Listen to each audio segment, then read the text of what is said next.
한번 따라하실까요? 가나안 땅은 어떻게 들어가나? 단도직입적으로 가나안 땅을 지리학적으로 보면 크로노스예요. 그냥 저 팔레스타인에 지금 이루고 있는 그런 땅이에요. 이스라엘에 있는 가나안 땅이에요.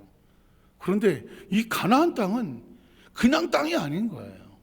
지금도 젖과 꿀이 흐르는 약속의 땅이라고 말하거든요. 프라미스 랜드라고 하는, 저 아랍과 이스라엘이 지금도 저렇게 하마스와 가자 지구에서 지금도 폭격을 하고 아직도 휴전을 못하고 피투성이로 막 사람이 죽고 나가는데도 벌리는 이유는 딴 게 아닙니다.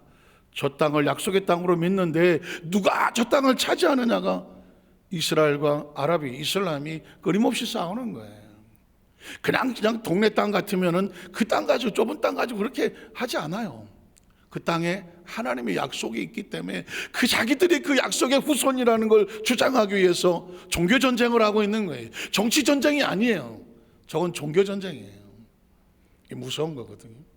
크리스천은 가나안 땅을, 우리도 저기 가서 땅 싸움 하자는 얘기가 아니라, 가나안 땅은 하나님이 약속하신 축복의 땅이거든요.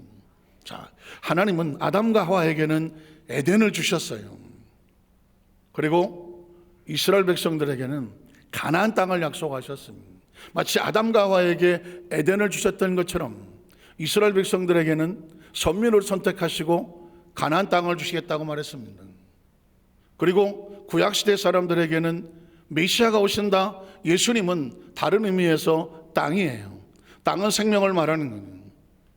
예수님은 길이요 진리요 생명, 예수를 믿는 자마다 멸망하지 않고 영생을 얻게 하시는 것은 구원의 땅이죠. 아담과 하와가 에덴이 구원의 땅이었다면 이스라엘 백성에게는, 그 애굽에서 노예 사는 그들에게는 가나안 땅이 구원의 땅인 거예요. 그리고 구약시대 성도들에게는 메시아가 오는 것이니 그 메시아가 바로 구원의 땅인 거예요. 구원의 땅이신 메시아는 신학교의 성도들에게 이렇게 말했습니다. 내가 다시 와서 나 있는 곳에 너희도 있게 하리라. 그래서 우리는 천국을 구하는 거예요. 우리는 에덴을 찾지 않아요. 이스라엘 땅 가서 우리들한테 지분을 내놔라, 가나안 땅을 찾지 않아요. 예수 그리스도로 말미암아 나 있는 곳에 너희도 있게 하리라, 천국을 소망하는 거예요. 이건 지상에 있는 땅이 아니에요. 어차피 육체는 아무리 에덴 동산에 갖다 놔도 100년을 못 살고 땅은 흙은 흙으로 돌아갈 거예요. 우리 영은 하나님으로부터 와서 하나님 안에 살다가 성령님을 모시고 성령님과 함께 동행하다가 어디서 만나요? 하나님의 나라 속에서 만나는 거예요. 그래서 천국을 얘기하는 거예요. 천국은 기와에 저 만발하고 12 진문이 어쩌고 저쩌고 해서 그래서 가고 싶은 곳이 아니에요. 하나님이 있는 나라, 하나님이기 때문에 천국은 다른 말로 하나님인 거예요. 우린 그 속에서 왔기 때문에 우리는 존재적으로 이 땅에서 못 살게 되어 있는 존재예요. 육신은 흙으로 살아가지만 우리 영은 이 육신에 갇혀서 이 땅에 살아갈 존재가 아닌 거예요. 예수님께서 그래서 포로된 자를 자유하게, 눌린 자를 자유하게 해요. 우리 영은 육체로부터 벗어나서 하나님의 나라 속에 가야 비로소 자유한 거예요. 거기 곡하는 것이 없고, 거기 이별하는 것이 없고, 눈물 흘리는 것이 없고, 다시는 시간에 매이는 적이 없고, 공간에 매이는 적이 없고, 그래서 그것을 영생 천국이라고 말하는 겁니다. 그러면서 본다고 하면 이스라엘 백성이 가나안 땅을 어떻게 들어갔는지를 안다는 것은 크리스천의 입장에서 우리가 예수를 믿고 우린 천국에 어떻게 들어가나 이야기와 같은 거예요. 우린 첫 번째로 가나안 땅은 어떤 땅인가? 자, 가나안 땅이 어떤 땅인지를 알면 천국이 어떤 곳인가도 자연스럽게 알겠죠. 유추하는 겁니다. 가나안 땅은 어떤 땅이냐면 하나님께서 아브라함에게 가라고 지시하신 땅이에요. 그 많은 지구본을 돌고 그 많은 땅 중에서 여기다 하고 찍은 땅이 뭐예요? 가나안 땅이에요.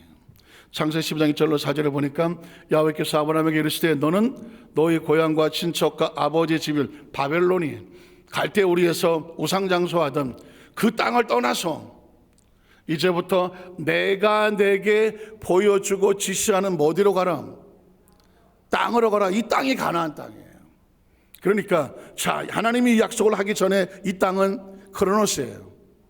그냥 지구에 있는 여러 땅 중에 그냥 일부분이에요. 별로 의미도 없고 볼품도 없는 그런 땅이에요. 그런데 하나님이 이 땅이라고 말하는 순간 이 땅은 더 이상 크로노스가 아니에요. 이 땅은 카이로스가 되는 거예요. 약속의 땅이 되는 거예요. 하나님께서 그곳에서 하나님의 일을 이루기 위해서 하나님이 지키시고 보호하시고 하나님께서 주시고 세우시는 하나님의 땅이 되는 거예요. 하나님의 땅. 이게 지금 저와 여러분에게 말하는 거예요. 천국은 여기 있다 저기 있다가 아닌 거예요. 하나님이 지시하신 그곳이 천국인 거예요. 성령님 우리 안에 계셔 우리를 점령하고 계시면 여기가 천국인 거예요.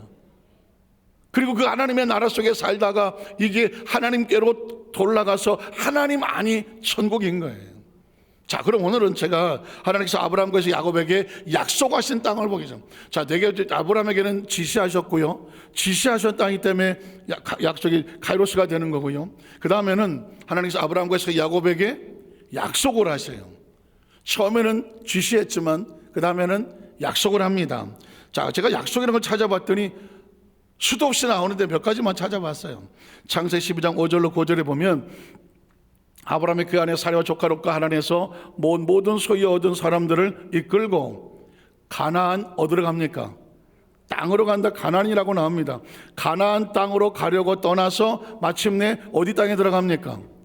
가나안 땅에 들어갔더라. 여기가 지금 이스라엘 백성들이 살고 있는 저 팔레스타인이에요. 가나안 땅입니다. 왜 팔레스타인이라고 말했을까요? 팔레스타인이란 말은 영어 성경에 보면 팔레스타인이지만 한국에서는 뭐라고 하면 한국어로 바꾸니까 블레셋이 된 거예요.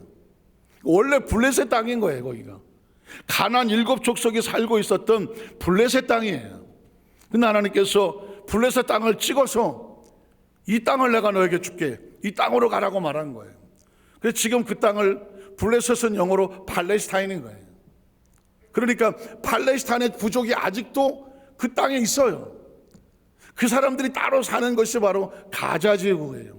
이스라엘과 끊임없이 전쟁을 벌여서 타협을 받죠. 너희 블레셋은 원래 우리 땅이라고 말하니까 그럼 가자 지구에 여기서 따로 모아놓고 살아. 그 바깥에서는 이스라엘이 우리가 살게. 그런데 이제 여기 안에서 지금 전쟁이 벌어지게 된 거죠. 이 전쟁은 수도 없이 벌어졌던 곳이에요. 어쨌든 팔레스타인은 다른 말로 하면 블레셋이고 블레셋은 가나안 7족속 중에 하나고 그래서 그 가나안 땅으로 가라고 말하는 거죠. 자, 그 다음에 보면 아브라함이 어디를 지나? 또 땅이죠. 그 땅을 지나 가나안 땅을 지나 세겜 땅 모래 상수리나 뭐 이렇더니 그때 가나안 사람이 그 땅에 거주했다고 말하잖아요. 그 땅은 원래 아브라함과 이스라엘 백성들의 땅, 히브리 민족 땅이 아니에요. 그 땅은 원래 누구 땅이더라? 가나안 족속, 블레셋 족속, 지금 말하면 팔레스타인 땅인 거예요. 거주했습니다. 자, 그런데 그 다음 절을 보면 하나님께서 아브라함에게 나타나 이르시되 내가 이 땅을 너와 네 자손에게 주리라고 하신 거예요. 그러니까 가나안 백성이 블레셋 사람들이 7족 살던 땅일 때는 그냥 크로노스인 거예요. 그런데 하나님이 지시하시고 약속을 하면서 이 땅이 의미가 있어지는 거예요. 이 땅이 하나님의 땅이 되는 거예요. 이 땅이 카이로스가 되는 거예요. 하나님이 역사하시는 땅이 되는 거예요. 저와 여러분도 그래요. 우리도 그냥 블레셋이에요. 팔레스타인이라고요. 하나님 우리를 지시하고 우리가 약속하지 않았을 때는 세상에 다른 지구상에 지금도 70억 80억 그들하고 똑같은 존재들인 거예요. 근데 하나님께서 너라고 말하는 거예요. 우리를 찍어서 지시하고 그곳에 약속을 주시는 거예요. 그래서 우리가 뭐가 됩니까? 가나안 땅이 되는 거예요. 약속의 땅이 되는 거예요. 하나님의 땅이 되는 거예요. 하나님의 사람이 되는 거예요. 이게 저와 여러분의 영적인 신분이에요. 내 자손에게 주리라 하신지라. 자, 그 다음에 보면 그 자기 나타나신 야훼께 그곳에 제단을 쌓고 거기서 베델 동쪽 산으로 옮겨 장막을 치니 서쪽은 베델이요 동쪽은 아이람. 그가 거기서 야훼께 제단을 쌓고 야훼 이름을 부르더니 그래서 그 땅의 약속을 받고 아브라함도 그 약속을 믿고 그곳에 예배를 드리기 시작해서 하나님과 약속이 이루어진 곳이에요. 창세기 13장 14절 18절에도 보면 롯이 아브라함을 떠난 후 야훼께서 아브라함에게 이르시되 너는 눈을 들어 너 있는 곳에서 북쪽과 남쪽 그리고 동쪽과 서쪽을 뭐해라 바라보라고 했습니다. 그리고 보이는 땅이 어딜 것 같아요? 가나안 땅이에요. 보이는 땅을 내가 너와 네 자손에게 주리니 영원히 이르리라. 이걸 뭐라고 말해요? 약속이죠. 제가 이제 이 약속이 성경을 해서 제가 이제 바이블 테스타멘트, 커버넌트라고 말했잖아요. 그냥 이걸 남들이 모르면 바이블이라고 말해요. 그 영어 성경을 보면 바이블 한 장만 넘기면 OT라고 써 있어. 올드 테스타먼트라고. 테스타먼트라는 단어가 있어요. 약속이란 뜻이거든요. 구약은 잔뜩 약속이 있는 거예요. 근데 왜 올드 테스타먼트냐? 이루어진 약속이니까. 하나님 주시리라 한 것이 이루어졌으니까. 그리고 이제 예수 그리스도 이후에 뉴 테스타먼트, 새로운 약속이 이루어지는 것이죠. 오늘 제가 카버넌트 단어는 하나님께서 아브라함에게 주리라. 그 약속이 아브라함과 이루어지니까 계약자가 되는 거예요. 계약자. 그래서 우리가 믿음으로 천국을 간다는 얘기는 뭐냐? 하나님의 예수 그리스도로 말미암아 약속을 하셨고 우리가 믿습니다. 신앙 고백을 통해서 하나님의 테스타먼트가 우리와 계약이 맺어지니까 우리는 그 약속으로 인하여 하나님의 자녀가 되는 것이고, 그리고 하나님의 땅에 들어가게 되는 것이고, 예수님도 약속하셨잖아요. 내가 다시 와서 나 있는 곳에 너희도 있게 하리라. 믿으십니까? 그 약속인 거예요. 그래서 저와 여러분은 약속을 믿는 커버넌트, 하나님과 계약 맺은 자가 되는 거예요. 계약이라고 말하고 언약이라고 말하는 겁니다. 그래서 제가 오늘 몇 번에 찾아보고 이제 말씀을 마치겠지만, 이 땅이라고 하는 단어는 두 가지 의미가 있는 거예요. 지리학으로 보면 크로노스예요. 3차원이에요. 세상이에요. 그러나 하나님의 약속에는 영적으로 바라보면 카이로스가 되는, 하나님이 함께하면 카이로스가 되는 거예요. 가나안 땅이 왜 이렇게 중요한 땅이냐? 이 땅은 우리 크리스천들을 상징하고 나라를 상징하고 궁극적으로 천국을 상징하는 거예요. 이 원리를 알아야 우리가 어떻게 천국에 가는지, 우리가 어떻게 천국에 갑니까? 이런 걸 몰랐을 때 중세시대에 돈 주고 팔았잖아요. 면죄부도 팔고, 또 헌금통에다가 집어넣으면, 옛날에 난 돈이 지폐가 없었나 봐요. 다 동전이었어. 금화, 은화 뭐 이런 거죠. 그래서 헌금통이 깡통으로 돼 있었고 거기다가 뚝 떨어뜨리면 어디 갔어? 땡 소리가 나면 네 부모가 천국으로 삥 올라갔다는 거예요. 그러니까 모르니까 그러니까 그렇게 해서 올라간 줄 아는 게, 죄송하지만 아직도 이제 없어졌지만 가톨릭은 대부분 아직도 제사, 의식, 뭔가 형식, 물 뿌리고 연기 내고 뭐 이런 걸 통해서 뭔가 그 보이는 어떤 사람들의 마음을 얻으려고 해요. 그러나 크리스천은, 예수님은 약속으로 믿는 거예요. 이미 구약 시대부터 하나님은, 에덴부터 하나님은 약속, 언약의 하나님이라고 하시는 거죠. 제가 한 군데만 더 찾아볼까요? 그 다음 절에 보면, 내가 내 자손의 땅에 티끌 같게 하리니 사람의 땅에 티끌을 능히 셀 수 있는데 내 자손도 세리라. 너는 일어나 그 땅이야. 하나님은 땅을 굉장히 집착을 하고 계시죠. 그 땅을 종과 횡으로 두루다녀 보라. 내가 그것을 너에게 뭐한다? 준다고 말하는 거예요. 하나님의 의식은 땅도 아니에요. 주겠다는 겁니다. 네가 그 땅을 차지하라고 말하는 거예요. 내가 약속을 했으니 너는 내 약속을 믿고 나를 믿고 따라와.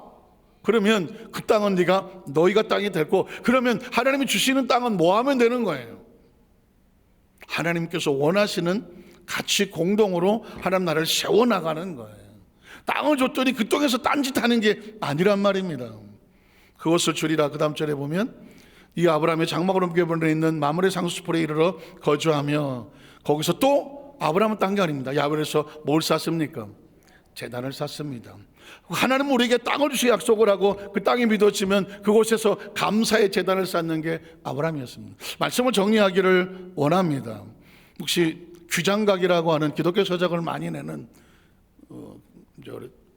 기독교 어떤 서적을 아주 많이 내는 그런 책을 만드는 곳이 있습니다. 거기에 여운학이라고 하는 장로님이 계시죠. 그분의 간증을 하나 듣게 됐는데, 그분도 규장각도 한때는 너무 어려워서 어떻게 돌아오는 대금도 갚아야 되고, 그래서 하나님 앞에 엎드려서 기도를 하셨다는, 하나님 돈이 필요합니다. 돈 주세요. 너무 절박하니까 직원들 월급도 줘야 되고 돌아오는 것도 막아야 되고 어쩌고 저쩌고 해서 돈이 필요했어요. 돈을 달라고 하나님께 기도를 하는 겁니다. 여러분도 돈 달라고 기도해 보셨잖아요. 그런데 하나님께서 달라는 돈은 안 주고 절박하게 밤새 기도하다가 돈은 안 주고 성령님을 주시더래. 기도하다가 성령을 받았어. 돈 때문에 기도했는데 하나님은 돈은 안 주고 성령을 주시더래. 그래서 성령을 받고 밤새도록 기도해야 돼. 그런데 왜 달라는 돈을 안 주고 성령을 주시나? 성령을 받고 나도 돈은 없더래. 그래도 어떻게 그래도 다 성령님을 기도하다 보니까 신기한 것은 뭐냐면 성령세를 받고 성령을 받고 나니까 달라지는 것은 당장 돈이 생기는 건 아닌데 문제가 작아 보이더래.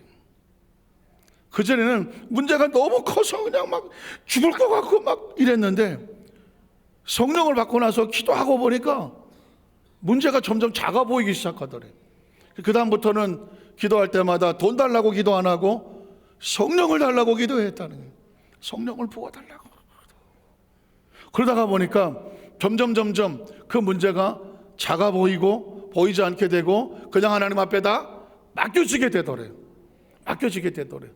이제는 돈 달라고 문제 해결하려고 기도하는 것이 아니라 하나님 나에게 성령으로 충만하게 하셔서 이걸 이겨나갈 수 있는 힘을 달라고 기도하게 되더래요. 그리고 나서 기도했더니 그만한 믿음이 생기니까 그 문제를 맡겨놓고 믿음이 성령 충만해지니까 그 필요한 문제가 저절로 여기저기 도와서 그 문제가 해결이 됐더래요. 그래서 그분이 간증을 하는 거예요. 사업을 하다가 보니 아무리 기독교 서적이지만 매번 잘 될 수는 없잖아요. 문제는 다가온다. 그러나 그 문제는 뭐 하느냐? 성령을 더 충만하게 성령님과 함께 재충만을 기도하다가 보니까 문제가 작아 보이고 그 문제가 점점 하나님께 더 옮겨지게 되고 오히려 내가 신앙적으로 믿음이 충만해지니까 하나님은 그 문제를 하나님 해결하시더라는 간증을 하는 거예요. 말씀을 정리하기로 합니다. 지금 이 시대에 다시 성령 충만이에요. 다시 성령 충만이에요. 저는 우리 여도수 만삭교회 성도님들에게 다시 막 지금 심정 같아는 1년 365일을 그냥 성령 대마개를 하고 싶은 심정이에요. 내가 그냥 깊이 하나님과 더 가까이 매달려서 정말 내 마음이 자유롭고 평안한 그 심정이 될 때까지 매일 하고 싶은 심정이에요. 아이고, 한 3사람 정도 하면 하죠. 3명은 나오겠네요. 심정이 그렇다고. 이 심정이. 여러분은 어떠십니까? 그런 마음을 가지고 예배 때마다 간절하게 성령님과 동행하시고 다음 주 성령 대망회에 여러분 필요 없으면 나오지 마세요. 그러나 성령이 아니면 난 못 살겠다고 하는 절박함이 있는 사람, 아니 돈이 필요하면 나오세요. 성령 충만 받으니까 돈 문제가 문제로 안 보이더라는데 기억하십시오. 저는 우리 여도수 만삭교회 성령들하고 이제 다시 성령 충만을 다시 무장해서 어린아이 같이 다시 시작해서 하나님과 우리 사이에 어떤 것도 가로막지 못하고 누구도 내 마음을 빼앗지 못하고 어떤 유혹도 내 삶 사이에 하나님 사이에 들어오지 못하고 하나님과 아주 민감하게 성령의 예민한 소리를 들을 수 있는 저와 여러분 되시기를 주의 이름으로 축복합니다. 기도하겠습니다. 하나님 아버지,